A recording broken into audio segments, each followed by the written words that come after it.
Assalamu alaikum wa rahmatullahi wa barakatuhu. I am Abdurrashid Amin Haji. I am now in the studio of Istiqlal TV.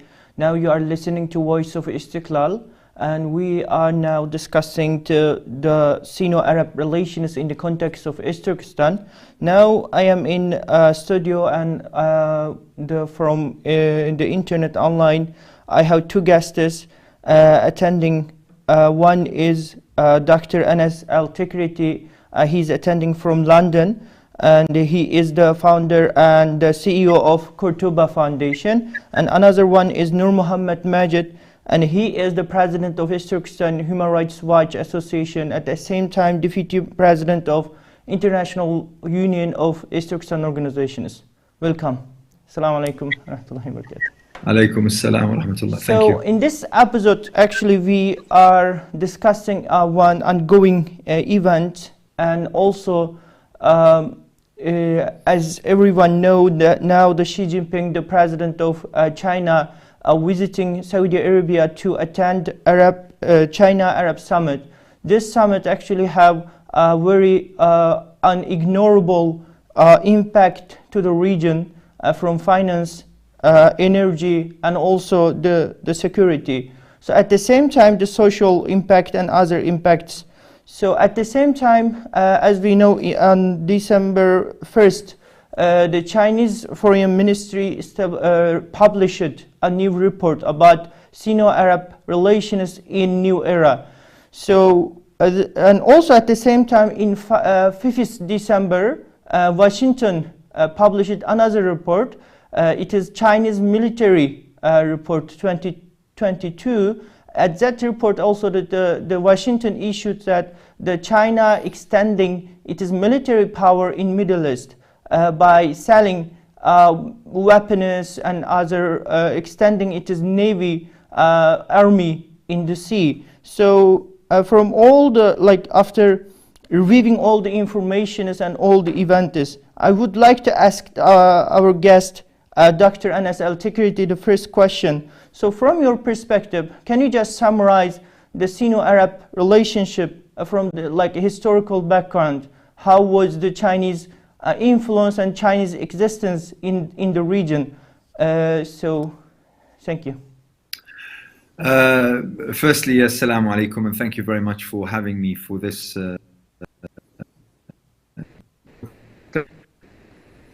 something that is one of the global strategies that's being put.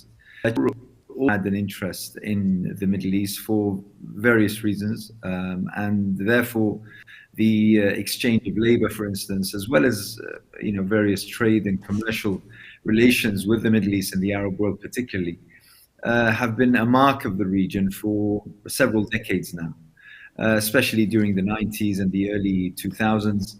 Many Arab small businesses went to China in search of manufacturing from raw material as such in order to establish their businesses in the region. So basically cheap labor, cheap material, cheap production lines and the such. This was always something that was of interest. But far more importantly, I believe, is the fact that China has a very serious interest in the region, and therefore we find that the expansion of China's reach economically, in terms of construction, in terms of infrastructure, in terms of, as well as normal trade and the like, has been ongoing and in fact increasing over the past 10 years particularly. And with the new Silk Road that reaches all the way from inland China, from Shanghai all the way to Jawadr, a port at the tail end of the Persian Gulf, is a monumental project that not only in terms of size and cost, but also in terms of the impact on the countries through which this path goes. For instance, Pakistan and various other countries. They have a very deep-rooted interest in what's happening, and as a result of this, feel that in a way they are partners and allies with the Chinese regime. The same with the Arab countries, and particularly the Gulf countries. I would specify the United Arab Emirates and Saudi Arabia. They have another vested interest, and that is, besides what I already mentioned, but they have recently, and I think since 2017, 2018, when President Trump became president of the United States, they have tried to play a sort of middle path game, trying to hold the stick from the middle, if you like, trying to show America that they can also reach out to the East, and particularly to China and to Russia, in order to further their interest. So it's sort of a balancing act which they're playing, but which unfortunately has meets the interests of the Chinese regime. So it's an intertwined, very complex, very complicated relationship, and it's something that I think we will see continue in the years to come. Yes, thank you so much. So you just summarized it, all the history and the financial investment, and also the Chinese energy interest, and it is also other interest, and also you mentioned about the Saudi Arabia's new foreign policy as a balancing act after the Trump administration. So I will ask the question, Nurmuhammad, the Mr. Nurmuhammad Majid. So from your perspective, what is the China aiming to achieve in Middle East from it is a new strategy, or it is investment and other a sort of relationship with the countries of the region? So what is your opinion about that? Assalamu alaikum. Firstly, thank you for having me for the show. The historic event took place from yesterday, and it's ongoing in Riyadh at the moment. It's a two major summit, and with the delegations of more than 15 Arab nations to meet the Chinese leader Xi Jinping, with the royal welcome banquets, plus other multilateral trade and other cooperation deals with China. This is showing, and firstly, China is being isolated or cornered by the Western countries in the last 4 years in terms of economic, in terms of military cooperations, or in terms of other trade volumes compared to the past deals with the West, or particularly with the United States. We have seen that the United States has been approaching as critically to terminate the Chinese economic influence in the South Pacific first, then in the American territory second, then also closely monitoring the Chinese advance in Middle East or other regions. However, Chinese is also not stopping there to seek new partners for the hunger nations of China. Because China needs, firstly, the energy. Secondly, the Chinese technological advances, especially the 5G network and the other BRI project-related infrastructure buildings, are not as strongly supported or coordinated by the Western allies, Western countries. Hence, China needing a new platform or new arena that can bring out these projects to achieve its millennium goals. We have seen in the last 2 days that China has only with the Saudi Arabia has signed 34 major project cooperation deals. It is a huge deal for me because it can't be achieved within 1 week or two. I believe that this could have started from the time of when the King Salman has visited China in 2017, and also has reached a level of stronger cooperation when the Crown Prince MBS visited China in 2019 after visiting Pakistan, which was the member state for the Shanghai Cooperation Organizations. And I believe that Pakistan has played a major, crucial negotiation module between Kingdom of Saudi Arabia and China for today's achievement. And we have seen that Chinese is not only stopping with KSA or Kingdom of Saudi Arabia, rather China is actively engaging with the Arab nations. Today we have seen more than 14 or at least 15 Arab leaders are meeting Xi Jinping in Riyadh, and plus that the first ever Arab-China summit is taking place in Riyadh. The secondly is the China Gulf Country Council. That summit is also taking place, initiating the Chinese economic advance, political infiltrations, and the other means of direct engagement with Arab countries, comparing to the push factor to the West. They are trying to gain a share in the Middle East, or specifically with the support of the Arab nations. We have also seen that in the last 10 years of time, China has built more than 14 Confucius institutions in Arab countries.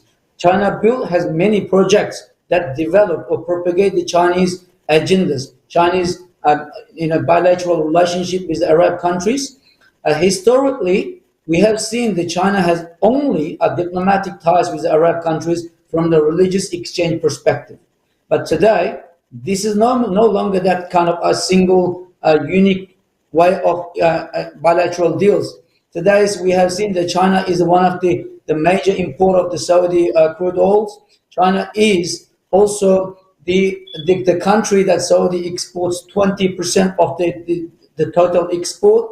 China is selling the 5G network and the other BRI related projects to the countries, which is unable to establish its own sustainable infrastructure or other industrial level of advancement. We have seen that Arab countries, including Saudi Arabia, has been only relying on the selling of the oil. Hence, the economy has advanced, and the level of living has been lifted in the last 40 years.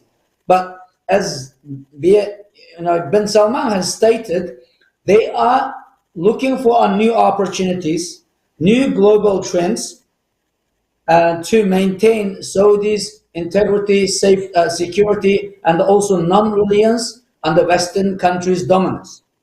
This has given a green light to the Chinese Xi to make a first historical visit after his reign as a president of China to the center nations of the Muslim populated areas, and also one of the heart of the Arab nations. In Riyadh, they are achieving this historic event, which is also at the same time they ignoring two main elements of the two countries, because both countries are authoritarian regime. They don't talk about human rights or civil diplomacy or civil development, increasing of advancement, technology, education, or any other areas. They are concerned with the high level of exchange of that security concern, and this is what I read from the Chinese Foreign Ministry's report published on the 1st of December 2022, stating this relationship or proposed relationship with China and the Arab nations are aimed to achieve Chinese long stability goal or long Chinese dream. Nothing mentioned that that China is going to use this instrument of relationship or ties to increase the standards of the Muslim population in China or elsewhere in Arab nations. And this is also notably noted by the other countries. At the same time, KSA and China is not taking a strong stance on the war of Ukraine at the moment.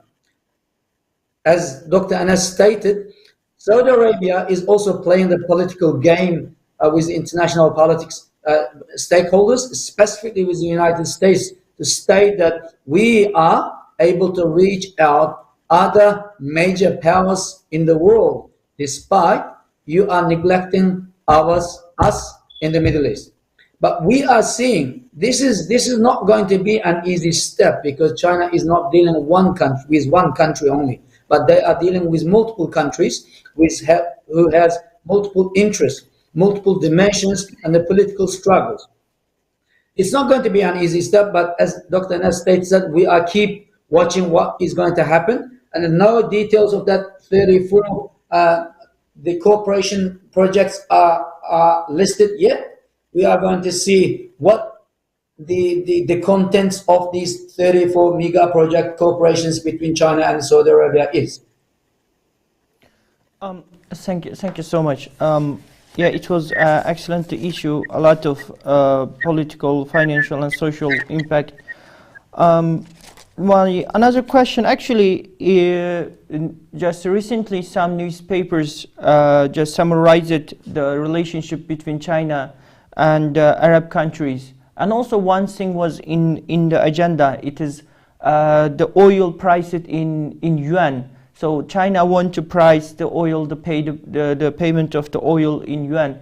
And also China, in it is new report mentioned about it is a policy towards the Syrian war, and also it is a policy towards Palestine cause, and also it is policy towards other civil war and other issues in the region. So can we understand from this that the China want to be external power influencing or manipulating the politics of the region, or can we say that the China will establish new kind of ally in Middle East against West, and can we say that the Middle East from now will be under the manipulation of China totally, like from the perspective of energy, military, and other part?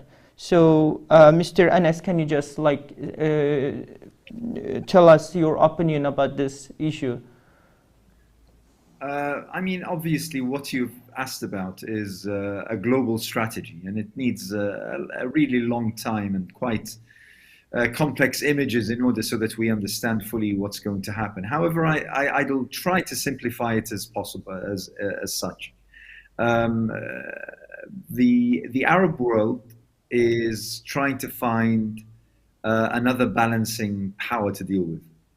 And particularly regimes such as the Saudi regime, the Emirati regime, and the such, they have been exhausted. Although they are they are Western allies. There's no question about that. But they have grown tired of constantly being berated about their human rights records. China plays no such role. China doesn't really care about human rights. We know that because of how it deals with its own people, and obviously how it deals with the Uyghur issue in East Turkistan. And therefore, it's an easier partner to have from the point of view of the Arab world.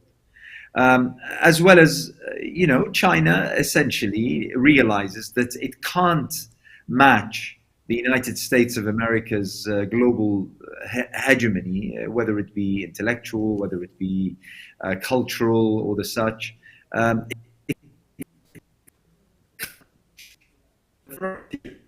Language issues, including proximity and closeness and the like. I mean, for instance, wherever you go, you find or film stars or songs or films or the such, but no one will really remember a single, for instance, Chinese movie or Chinese celebrity or the such. And that's quite important in terms of establishing a global domination. And therefore, China, I believe, has relied entirely on its immense capacity for trade and its immense capacity for providing labor at a very, very cheap rate, totally a rate which the West can't really compete with.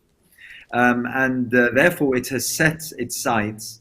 I mean, I mentioned, for instance, the new Silk Road reaching from inland China all the way to Jawadar, to the Persian Gulf, but actually that's just phase one, because the plan is to reach to the very heart of Africa. And already we know that in Ethiopia and Sudan and Somalia and the such, the Chinese construction companies are hard at work, working on, quite enormous infrastructure projects, roads, bridges, tunnels, and the like. And taking into consideration that that this is something in terms of the energy crisis that is hitting the world, the living crisis that is hitting most countries, particularly in the West. This is going to seem like quite an attractive proposition for Arab countries, besides the political aspect that we spoke about. Now, the game changer in all of this is obviously the Russian war. How this will impact the dynamics of the relationship, how this will impact the partners of not only the West, but also Russia and China and the such.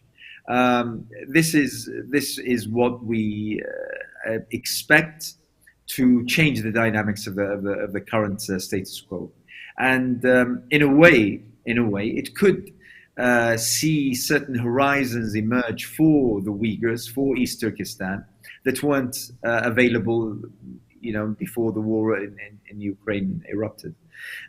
So it's an extremely complex issue. And by the way, you'll find that many, especially European countries, which I can speak for, you'll find that they realize this, and therefore they're trying to match China in terms of disregarding human rights. It's quite a comical, farcical almost game that they're playing. They're saying, well, we can't keep talking about human rights whenever we want to sign a mega billion-dollar deal. We have to let things rest. Just look at the Chinese; they don't care. They'll deal with anyone. So we should maybe do a little bit of that. And that's problematic on another level that maybe we will have another opportunity to discuss. So all in all, it's a very interesting, intriguing scene that we're observing right now and we're witnessing. What remains to be seen is how this will impact China itself from the inside, how it will impact China's ability and capacity to actually deliver on the mega projects it's promising all over the world, and how the West will react to all of this. Now, make absolutely, certain that the United States and Europe played a very negative political role in creating the current scene that we're finding today. And I believe that this was begun by the Trump presidency, but unfortunately the Democrats haven't really corrected the compass of American foreign policy, and therefore we're seeing America play a game which I don't think that it's in the best interest neither of America or the West, or definitely the current political dynamics that are playing as we see them.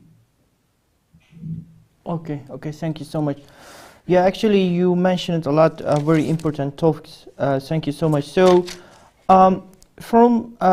let's continue from what the Dr. Anas Altikriti said.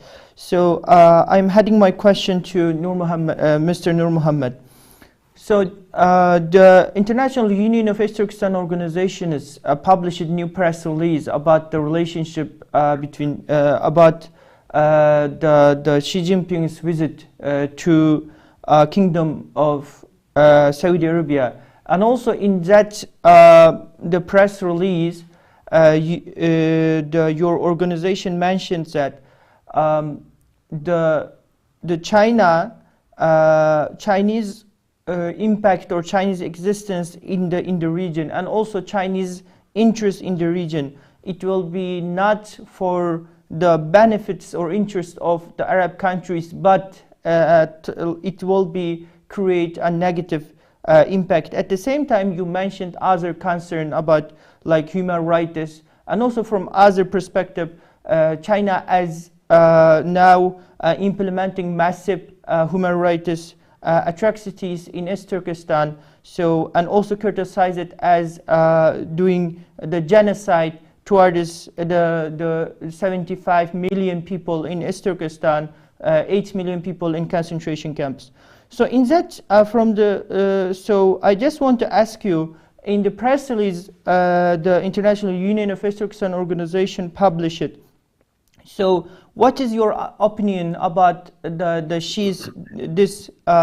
visit from that perspective? And can you just summarize your message or your idea from the press release? Well, the China-Saudi relationship started in 1985. It is quite a young relationship compared to the other. United States has over half a century of relationship with Saudi Arabia, which is, so far is a dominant foreign policy is relied on the U.S. However, the China is taking an advantage at the vacuum of this current war of Russia-Ukraine, where the West and America is putting so much effort to appease or to end this war, to change the global political dynamic. However, China is playing this one, without giving a security to the prospects of the projects they are initiating with Arab countries. As I stated, the 34 projects, it is in terms of the investment values, in terms of the deliverable capacity, or in terms of the sustainability of these proposed projects, are still largely questionable. We don't know which area the Saudi is going to largely benefit from those projects, or what China is really hiding from the hidden agendas, because you never know. China is not able to make a complete list within the 1 week or 2 weeks time how to invest such big mega projects into the Arab countries. But as I said, some other countries, some other Muslim countries, which is the member of the OIC, specifically Pakistan, may have played a crucial role to bridge between KSA and the China. And that's why the projects which have been showing a gradual fail in some other poor nations, namely in Pakistan, Sri Lanka, and the African countries, are now being rediverted to the Arab countries, where they have no such a system of infrastructure or industrial level of advancement. Secondly, the investment is purely at the moment in the exchange of the Saudi or the Emirati oil, because China is only the country that consuming the largest amount of oil in the world today. The West is now developing modern, the vehicles, electric vehicles are not purely relying on the petrol. Hence, on this comparison, China is only taking some advantage. But at the same time, we need to remember in 2019, when bin Salman visited China, he stepped on the Great Wall to state that when he was told about the fate of the Uyghur Muslims of East Turkistan, he stated China has legitimate rights to control or implement measures to eradicate terrorism, radicalism, or other means of extremism. This means the bin Salman or the Saudi governing system is not able to reach the truth about East Turkestan.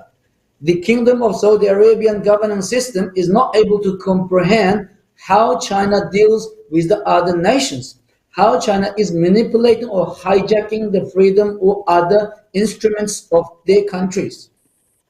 We also need to reach out our voice in a diplomatic way, at the same time, without a stop, to persuade with evidences, with truth, with our historical connections with the Muslim world, and with our contribution to the Islamic civilizations for almost 10 centuries, that China is not going to give a large scale of benefit to the Muslim countries or Arab nations. We need to persuade them in terms of these specific 34 projects. We need to analyze, we need to research, we need to provide a different narratives to state how these projects will be damaging the existing economic, social, or political system of those countries. How China is bringing something underneath, which is not showing to the knowledge of the Saudi governance system or the Arab nations' consciousness.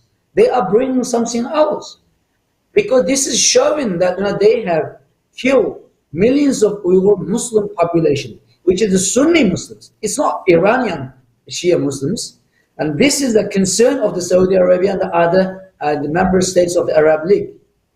Also, at the same time, they are not only killing the only Uyghur Muslims, rather it's also undermining the religious rights of the Hui Muslims, which is over 100 million in China.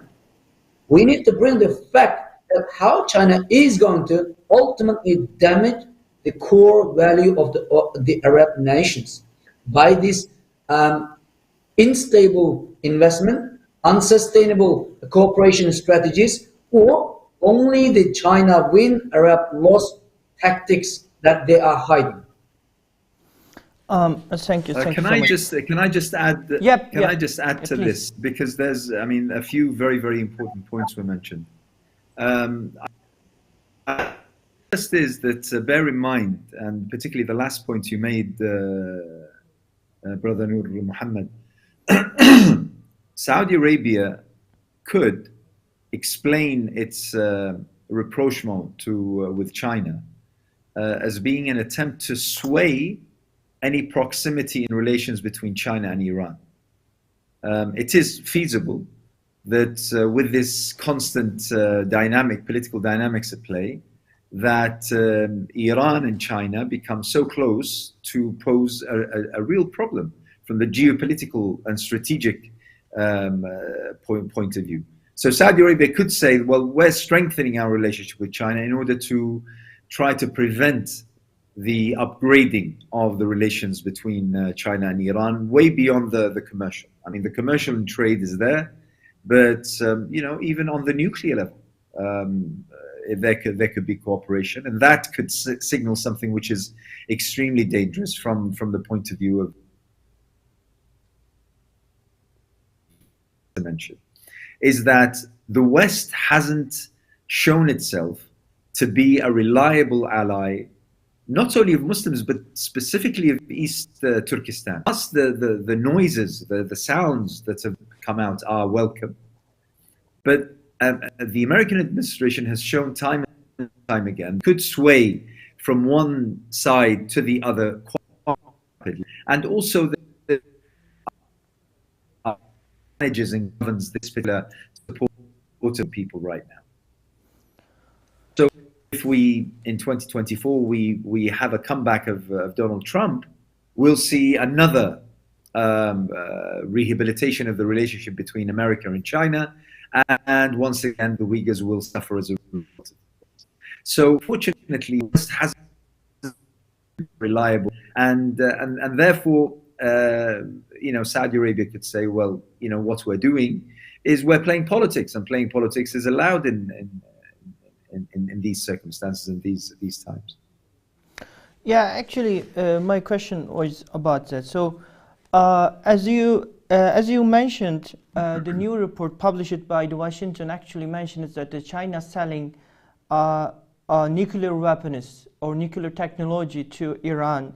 So at the same time, the new report published by China, it just categorized the Middle East not as a Middle East by the Arab country. So in the report we saw that the China only just trying to separate the Middle East to the Arab countries and the non-Arab countries, and for that reason the China only mentioned about it is very good relationship with Arab countries, and also ignoring what it is doing with the Iran.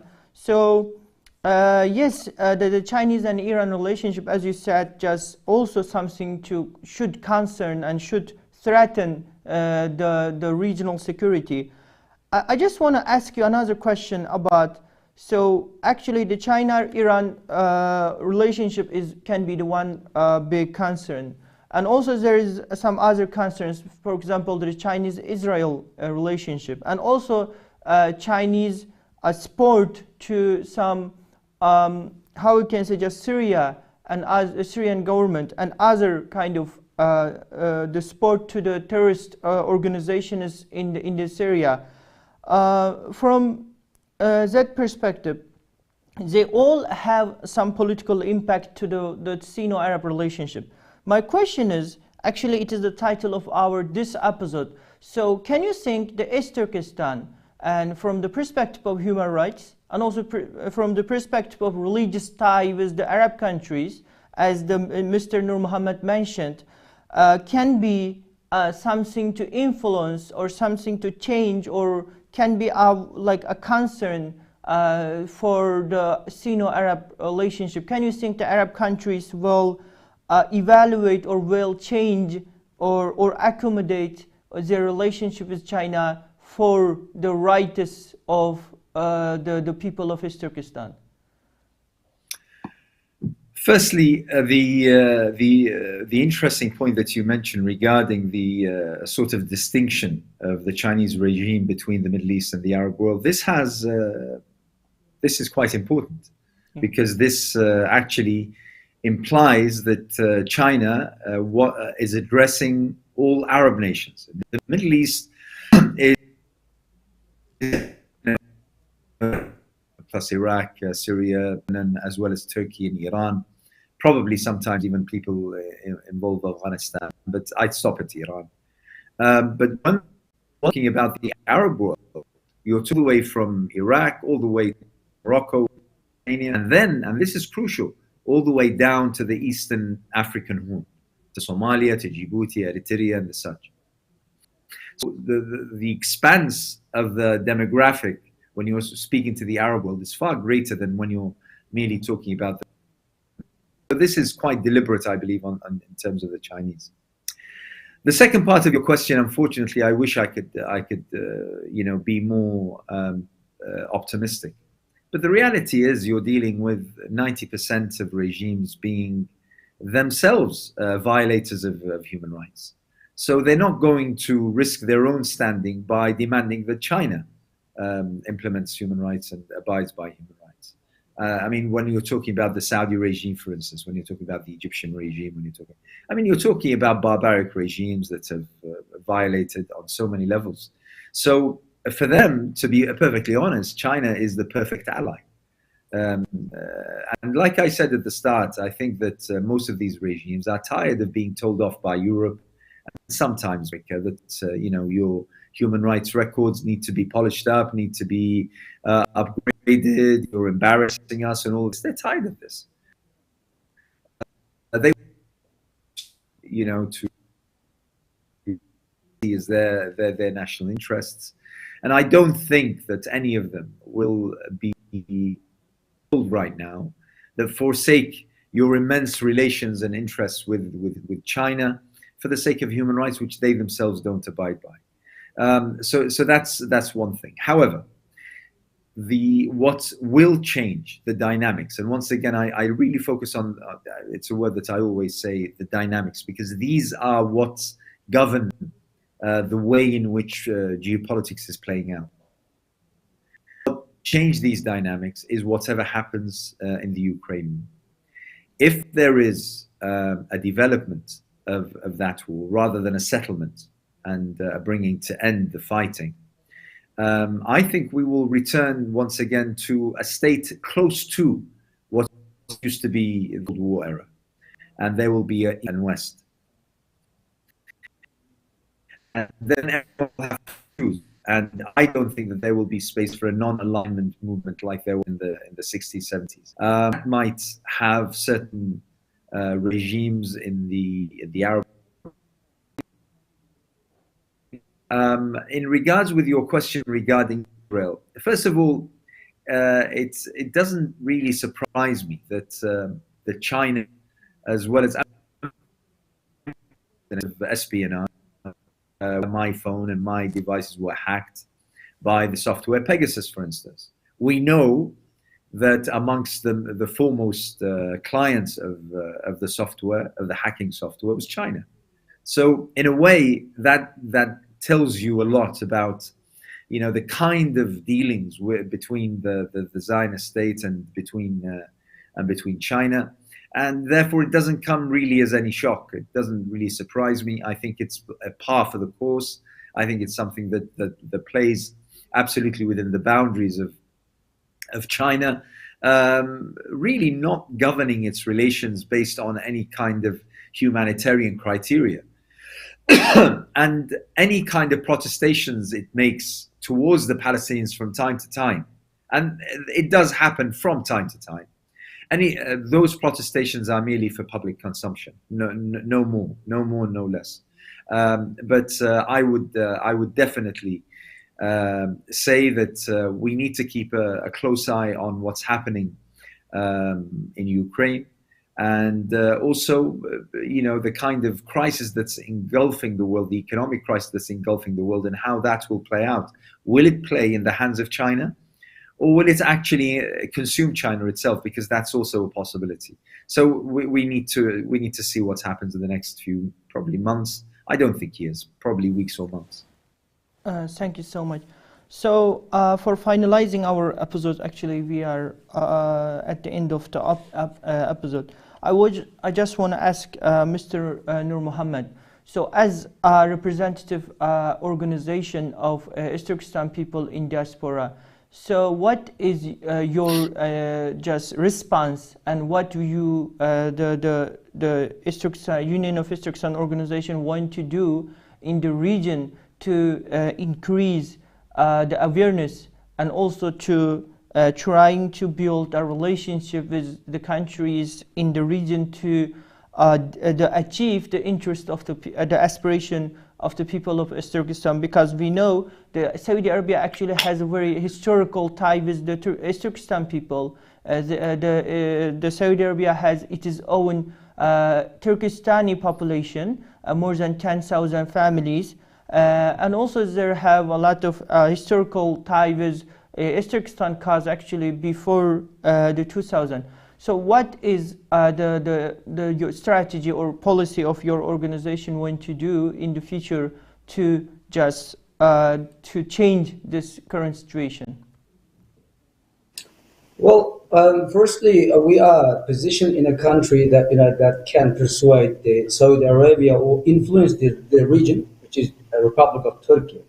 The country is having much more share in Libya, in Syria, in Iraq, and other Muslim countries by investment, by military corporations, or by security deals, or other import and export deals, and a historical connection as well. Hence, we need to firstly use the influence of the Republic of Turkey to reach our voice to the countries, OIC, and the other countries who has diplomatic missions with Turkey. Secondly, using all means, which is the human resources, the resource of our religious connections, and the scholars, and all other media outlets to reach our voice in a way that persuade those countries about the danger, about the harm of the Chinese investment methodologies, Chinese diplomatic harmful methodologies. Because, as I stated, before 1985, Saudi Arabia had more than 70 years of relationship with Kuomintang, which is today's Taiwan. But today, there is no relationship with Taiwan. So, as we stated, the dynamic will change. It's not going to be permanently stabilized with one relationship or one cooperation mechanisms. However, I keep watching. As I said, the second strategy is we need to humanize the matter.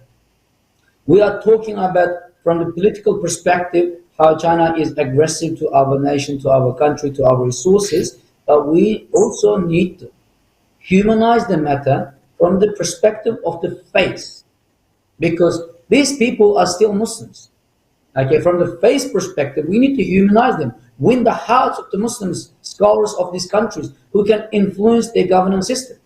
The third level, we need to, despite the fact that China is massively investing the propagation mission, diplomatic missions, we also need to engage with them direct or indirectly more. Because no good effort is not going to be left unrewarded. So if we keep going on the rightful, legitimate struggle pathway, we are going to win at least the hearts of the people. We are not going to gain an immediate result from our action. However, we are paving a pathway that builds a mutual trust, a transformation of true informations. As I said, Bin Salman has never visited East Turkestan, but he visited China twice. King Salman has never been to East Turkestan, but he has been to Beijing. Bin Salman has been with Xi Jinping on 5 major events. But none of our leaders has reached to him or to his government in a way that we are hoping to deliver a message to them, specifically when it comes to the China-Saudi relationship. because the paper itself, published by the Chinese Foreign Ministry, has so many misleading the paragraphs that I read in Chinese, because they have never stated anything which can be beneficial to the Arab nations. Rather, they are manipulating or insistently stating how this relationship is going to benefit China. So we need to bring these issues in a way that the Saudi politicians, policymakers, and the media and the public can access what China is hiding, what is said, and what is left over. And Okay, lastly, actually, in this episode, we talked. Obviously, as a believers, we don't lose hope. At any time, we are here to reach our legitimate, a globally acceptable cause which can win the hearts of the conscious humans. We are not fabricating like China did. We are not aggressing like China did. We are not propagating like China did. But we are approaching the global politics arena, the global public or media or the governance system with our true and the accessible voice. Hence, and we are still hopeful that regardless this time takes or not, still we are hopeful that the dynamic will change and there will be time to come that the East Turkistani Muslims can enjoy their aspirations of freedom and independence. Thank you. Can I just add one thing at the end, Brother Abdul Rashid, very quickly? In addition to all that Brother Nurmuhammad has mentioned, which I agree with absolutely, there's also quite a large scope for backdoor politics. Many countries can't declare their support for the Uyghur people in East Turkestan simply because they have too much at stake with the Chinese. But within their corridors, they are totally supportive of East Turkestan and its cause. So I would suggest that that's another track of diplomacy and politics that you should be using. Also, to finish, and I'm really pleased that you ended how you did, Brother Nurmuhammad. The first is truth. You are on the side of truth, and there can be no stronger weapon than being on the side of truth. The second is that our faith in Allah subhanahu wa ta'ala is absolute, and that yes, we do go through testing times, trials, turbulations, but ultimately, since we are on the truth and that we are ethical, we are true to our word, we are sincere, we exert all the effort that we can, and with our faith and belief.